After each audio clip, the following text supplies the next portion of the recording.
नागपंचमी आली की गरमागरम हळदीच्या पानातल्या पातोळ्या केल्या जातात. त्यात गरमागरम जर असतील आणि त्यावर तुपाची धार असेल तर खायला खूपच भन्नाट लागतात. तर चला पटकन रेसिपीला सुरुवात करूया. तर सर्वात पहिले इथे मी एका कढईमध्ये 2 चमचे साजूक तूप घालून घेतले. त्यामध्ये बारीक केलेला ओला नारळाचा चव घेतलेला आहे. तो आपल्याला तुपामध्ये असा एकसंध व्यवस्थित असा भाजून घ्यायचा आहे, म्हणजे छान असा मस्त परतवून घ्यायचा आहे. तर आता आपला खोबऱ्याचा चव बऱ्यापैकी छान असा मस्त परतवून झालेला आहे. आता ह्यामध्ये आपण घालतोय गूळ. गूळ तुम्ही इथे कोणताही वापरू शकता. आता हा गूळ आपल्याला खोबऱ्याबरोबर छान असा मस्त मिक्स करून घ्यायचा आहे, जेणेकरून तो सर्व असं एकसंध होईल, एकजीव होईल. तुम्ही बघू शकता आता आपला गूळ आणि खोबरं केवढं छान एकसंध झालेलं आहे. आणि मी ते बारीक बारीक थोडेसे खोबऱ्याचे तुकडे ठेवलेत, कारण ते खायला ना खूपच छान लागतात. आता ह्यामध्ये मी घालते थोडीशी वेलची पावडर. वेलची पावडर घातल्याच्या नंतर आपल्याला पुन्हा एकदा हे असं व्यवस्थित सारण सर्व मिक्स करून घ्यायचंय. 1 मिनिटाकरता हे सारण असंच परतवायचं, जेणेकरून वेलचीचा जो फ्लेवर आहे ना तो पूर्ण सारणामध्ये गेला पाहिजे. आता तुम्ही इथे थोडंसं जायफळ सुद्धा खिसून वापरू शकता. तर तुम्ही बघू शकता आपलं सारण केवढं मस्त फायनली तयार झालेलं आहे. आता इथे एका कढईमध्ये मी 2 वाट्या पाणी घालून घेतले. पाण्याला छान उकळ आली की त्यामध्ये आपल्याला घालायचे चवीपुरतं मीठ आणि त्याचबरोबर थोडंसं साजूक तूप. यामुळे आपली उकड आहे ना खूप छान मऊ आणि मस्त लुसलुशीत होते. आता ज्या वाटीने आपण पाणी घेतलं ना त्याच वाटीने आपल्याला 2 वाट्या तांदळाचं पीठ घ्यायचंय आणि असं ना हे बघा लाटण्याने ना असं मस्त छान घोळून घ्यायचे, जेणेकरून आपली उकड छान तयार होते. तुम्ही बघू शकता आपली उकड केवढी मस्त तयार झालेली आहे. आता फक्त एक 2 मिनिटाची वाफ काढून घ्यायची, त्यानंतर आपली उकड तयार. आता सर्व मी ते तांदळाची उकड एका परातीमध्ये काढून घेतली, जेणेकरून ती थोडीशी थंड होईल.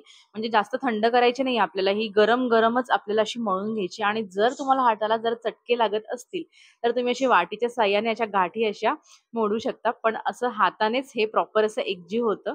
वाटल्यास तुम्ही ना थोडंसं पाणी घालून आहे ना, थोडंसं पाण्याचा हात घेऊन ही प्रॉपर अशी उकड आहे ना अशी हातानेच मस्त मळून घेऊ शकता. हे बघा आता मी असं प्रॉपर असं एकजीव करून, थोडीशी गरम आहे उकड, पण अशी हातानेच आपल्याला ही मळायची आहे. तर हे बघा असा मस्त छान लोण्यासारखा गोळा झाला पाहिजे, म्हणजे आपली कणिक अशी छान मस्त मळून झाली पाहिजे. आता मी ते हळदीची पानं घेतलीत, ही तुम्हाला मार्केटमध्ये कुठेही जवळपास मिळतील. आता मी या पानावर थोडंसं असं तुपाचं पसरवून घेतलंय, जेणेकरून आहे ना आपण तो गोळा ठेवू ना तो असा खाली चिकटणार नाही. आणि आपण थालीपीठ कसं थापतो त्याप्रमाणे आपल्याला हे पीठ आहे ना, गोळा हा असा मस्त छान पसरवून घ्यायचा, जेणेकरून आपल्याला यामध्ये सारण भरता येऊ शकेल. तुम्ही बघू शकता आता. आणि सारण आहे ना आपल्याला असं मधोमध भरायचं, एका साईडला भरायचं नाहीये. कारण काय होतं ना त्यामुळे आपलं सारण बाहेर येऊ शकतं आणि ना पातोळ्या छान मस्त अशा मस्त पॅक नाही होत. तर हे बघा आता पानाच्या मदतीनेच मी अशा पातोळ्या छान बंद करून घेते.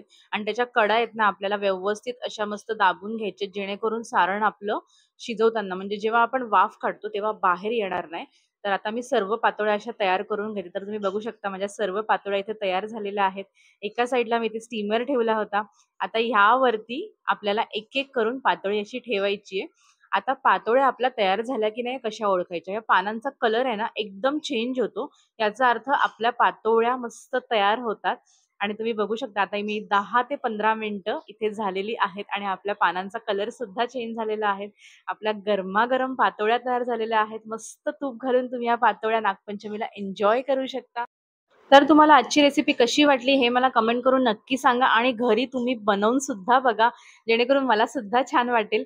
तर चला परत भेटूया अशा एका छान रेसिपी बरोबर. तोपर्यंत छान छान खा.